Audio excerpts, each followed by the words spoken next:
നമസ്കാരം, ദീപിക ന്യൂസിലേക്ക് സ്വാഗതം. പ്രധാന വാർത്തകൾ. ഡൽഹിയിൽ ഉമർ നബി നടത്തിയ ചാവേർ ബോംബ് സ്ഫോടനത്തിന്റെ സുപ്രധാന തെളിവുകൾ കണ്ടെത്തിയ അന്വേഷണ സംഘം കൂട്ടുപ്രതിയും വിവാദ അൽഫല സർവകലാശാലയിലെ ഡോക്ടറുമായ മുസമ്മിൽ ഷക്കീൽ ബോംബ് നിർമ്മാണത്തിന് ഉപയോഗിച്ച യന്ത്രങ്ങളാണ് കണ്ടെത്തിയത്. രാസവസ്തുക്കൾ പൊടിക്കാനുള്ള മില്ലും ശുദ്ധീകരിക്കാനുള്ള മറ്റു ഉപകരണങ്ങളുമാണ് അന്വേഷണ ഉദ്യോഗസ്ഥർ കണ്ടെത്തിയത്. ഹരിയാന ഫരീദാബാദിലെ ടാക്സി ഡ്രൈവറുടെ വീട്ടിൽ നിന്ന് കണ്ടെടുത്ത പൊടിമില്ലിന്റെയും ഇലക്ട്രിക്കൽ യന്ത്രങ്ങളുടെയും ചിത്രങ്ങൾ ദേശീയ മാധ്യമങ്ങൾ പുറത്തുവിട്ടു. ജമ്മു കാശ്മീരിലെ പുൽവാമ സ്വദേശിയായ മുസമ്മിൽ ടാക്സി ഡ്രൈവറുടെ മുറി വാടകയ്ക്കെടുത്തിരുന്നു. ഇവിടെ പൊടിമില്ല് സ്ഥാപിക്കുകയായിരുന്നു. യൂറിയ മില്ലിൽ വെച്ച് നന്നായി പൊടിച്ച ശേഷം ഇലക്ട്രിക്കൽ മെഷീൻ ഉപയോഗിച്ച് ശുദ്ധീകരിച്ച് രാസവസ്തുക്കൾ തയ്യാറാക്കുകയായിരുന്നു. വളരെ കാലമായി യൂറിയയിൽ നിന്ന് അമോണിയം നൈട്രേറ്റ് വേർതിരിക്കാനും സ്ഫോടക വസ്തുക്കൾ തയ്യാറാക്കാനും മില്ലും മറ്റു ഉപകരണങ്ങളും ഉപയോഗിക്കുന്നുണ്ടെന്ന് ചോദ്യം ചെയ്യലിൽ മുസമ്മിൽ സമ്മതിച്ചു. 4 വർഷം മുൻപ് തന്റെ മകന്റെ ചികിത്സയ്ക്കായി അൽഫല മെഡിക്കൽ കോളേജ് ആശുപത്രിയിൽ എത്തിയപ്പോഴാണ് മുസമ്മിലുമായി പരിചയത്തിലായതെന്ന് ടാക്സി ഡ്രൈവർ NIA പറഞ്ഞതായി അന്വേഷണ വൃത്തങ്ങൾ അറിയിച്ചു. കേരളത്തിലെ SIR നടപടികൾക്ക് സ്റ്റേയില്ലെന്ന് സുപ്രീം കോടതി. തദ്ദേശ സ്വയംഭരണ തെരഞ്ഞെടുപ്പ് നടക്കുന്ന സാഹചര്യത്തിൽ SIR മരവിപ്പിക്കണമെന്നാവശ്യപ്പെട്ടാണ് സംസ്ഥാന സർക്കാർ സുപ്രീം കോടതിയെ സമീപിച്ചത്. വിഷയത്തിൽ തെരഞ്ഞെടുപ്പ് കമ്മീഷന് നോട്ടീസ് അയച്ച സുപ്രീം കോടതി ഹർജികൾ 26-ന് വിശദമായി പരിഗണിക്കാൻ മാറ്റി. കേരളത്തിൽ തദ്ദേശ തെരഞ്ഞെടുപ്പ് നടക്കുകയാണെന്ന് സർക്കാർ ചൂണ്ടിക്കാട്ടിയപ്പോൾ കേരളത്തിലെ ഹർജികൾ പ്രത്യേകം പരിഗണിക്കുമെന്നാണ് കോടതി അറിയിച്ചത്. ജസ്റ്റിസ് സൂര്യകാന്ത് അധ്യക്ഷനായ 3-അംഗ ബെഞ്ചാണ് ഹർജികൾ പരിഗണിച്ചത്. കേസിൽ സംസ്ഥാന സർക്കാരിനായി മുതിർന്ന അഭിഭാഷകൻ കപിൽ സിബൽ ഹാജരായി. കല്യാണ ദിനത്തിൽ വാഹനാപകടത്തിൽ പരിക്കേറ്റ് ആശുപത്രിയിലായ പ്രതിശ്രുത വധുവിനെ നിശ്ചയിച്ച സമയത്ത് തന്നെ ആശുപത്രി മുറിയിൽ താലി ചാർത്തി വരൻ.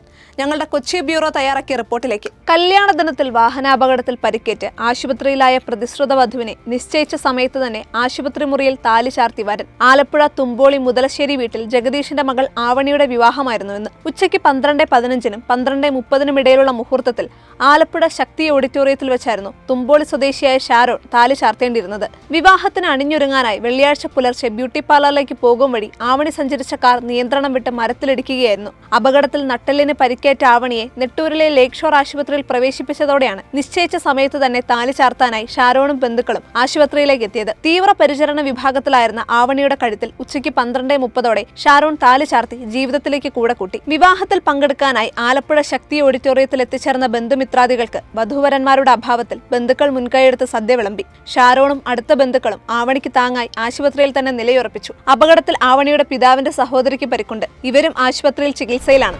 ATM-ൽ നിക്ഷേപിക്കാൻ കൊണ്ടുവന്ന 7 കോടി രൂപ കൊള്ളയടിച്ച സംഭവത്തിൽ 2 പേർ പിടിയിൽ. ഇതിലൊരാൾ ഗോവിന്ദരാജ നഗർ പോലീസ് സ്റ്റേഷനിലെ കോൺസ്റ്റബിൾ ആണ്. ജോലി കഴിഞ്ഞ് മടങ്ങുമ്പോഴാണ് ഇയാളെ കസ്റ്റഡിയിലെടുത്തത്. അതേസമയം രണ്ടാമത്തെ ആൾ മലയാളിയും ബാങ്കിനായി പണം വിതരണം ചെയ്യുന്ന ഏജൻസിയിലെ മുൻ ജീവനക്കാരനുമാണെന്നാണ് വിവരം. ഇയാൾ അടുത്തിടെയാണ് ജോലിയിൽ നിന്ന് രാജിവെച്ചത്. ഇരുവരും കഴിഞ്ഞ 6 മാസമായി സൗഹൃദത്തിലായിരുന്നെന്നും ഏറെ നാളായി ആസൂത്രണം ചെയ്താണ് കവർച്ച നടത്തിയതെന്നും പോലീസ് പറയുന്നു. കവർച്ച നടന്ന സമയത്ത് ഇരുവരും തുടർച്ചയായി വിളിച്ചിരുന്നതായി കോൾ ഡേറ്റ റെക്കോർഡ് പരിശോധനയിൽ കണ്ടെത്തി. 5 പേരടങ്ങുന്നതാണ് കവർച്ചാ സംഘമെന്നാണ് ബാംഗ്ലൂർ പോലീസ് അറിയിക്കുന്നത്. കൊല്ലം കാവനാട് മത്സ്യബന്ധന ബോട്ടുകൾക്ക് തീപിടിച്ചു. മുക്കാട് കായലിൽ നങ്കൂരമിട്ട് കിടന്ന 2 ബോട്ടുകൾക്കാണ് തീപിടിച്ചത്. ഗ്യാസ് സിലിണ്ടറിൽ നിന്ന് തീ പടർന്നതാകാം കാരണമെന്നാണ് പ്രാഥമിക നിഗമനം. ഫയർഫോഴ്സ് എത്തി തീ നിയന്ത്രണ വിധേയമാക്കി. സംഭവത്തിൽ 2 മത്സ്യത്തൊഴിലാളികൾക്ക് നിസ്സാരമായി പരിക്കേറ്റിട്ടുണ്ട്. ആന്ധ്ര സ്വദേശികളായ രാജു, അശോക് എന്നിവർക്കാണ് പൊള്ളലേറ്റത്. തീപിടുത്തം ഉണ്ടായ ഉടൻ ബോട്ടുകളുടെ കെട്ടഴിച്ചുവിട്ടു. അതിനാൽ കൂടുതൽ ബോട്ടുകളിലേക്ക് തീ പടരുന്നത് ഒഴിവായി. കായലിന്റെ നടുഭാഗമായതിനാൽ ഫയർഫോഴ്സ് വാഹനം എത്തിക്കാൻ കഴിഞ്ഞില്ല. പ്രദേശത്തെ ഐസ് പ്ലാന്റിൽ നിന്നുള്ള വെള്ളം ഉപയോഗിച്ചാണ് തീയണയ്ക്കാൻ ശ്രമം തുടരുന്നത്. തമിഴക വെട്രിക്കഴകം അധ്യക്ഷനും നടനുമായ വിജയുടെ സേലത്തെ പൊതുയോഗത്തിന് അനുമതിയില്ല.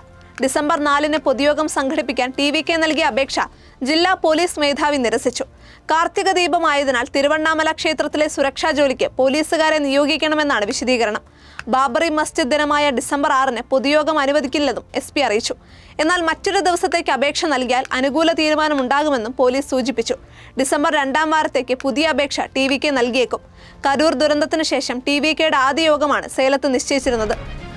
കോതമംഗലം കോട്ടപ്പടി വാവേലിയിൽ കാട്ടാന ആക്രമണത്തിൽ 2 ബൈക്ക് യാത്രികർക്ക് പരിക്ക്. കോട്ടപ്പടി കുളങ്ങാട്ടുകുഴി കല്ലുമുറിക്കൽ KV ഗോപി, ബന്ധുവായ പട്ടംമാറുകുടി അയ്യപ്പൻകുട്ടി എന്നിവർക്കാണ് പരിക്ക്. രാവിലെ 6:30-ഓടെ വാവേലിയിൽ വെച്ച് 7 കാട്ടാനകൾ ഇവരുടെ ബൈക്കിന് നേരെ പാഞ്ഞെടുത്ത് തുമ്പിക്കൈക്ക് അടിച്ചു തെറിപ്പിക്കുകയായിരുന്നുവെന്നാണ് പരിക്കേറ്റവർ പറഞ്ഞത്. ഇരുവരും ബൈക്കിൽ നിന്ന് തെറിച്ച് ദൂരെ വീണു. ബൈക്കിനും കേടുപാടുകൾ സംഭവിച്ചിട്ടുണ്ട്.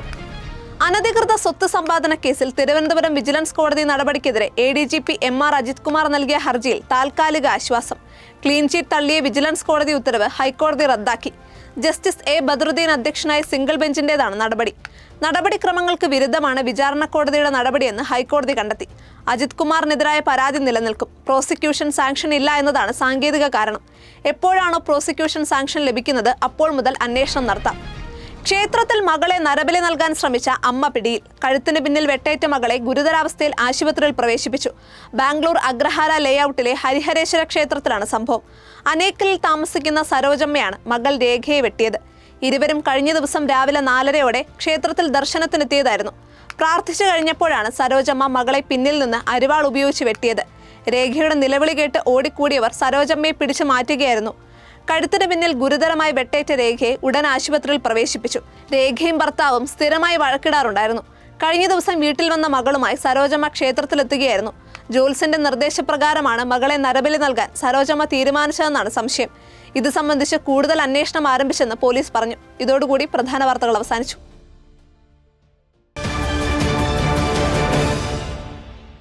സത്യസന്ധമായ വാർത്തകൾ അറിയാൻ ദീപിക ന്യൂസ് ഫോളോ ചെയ്യൂ.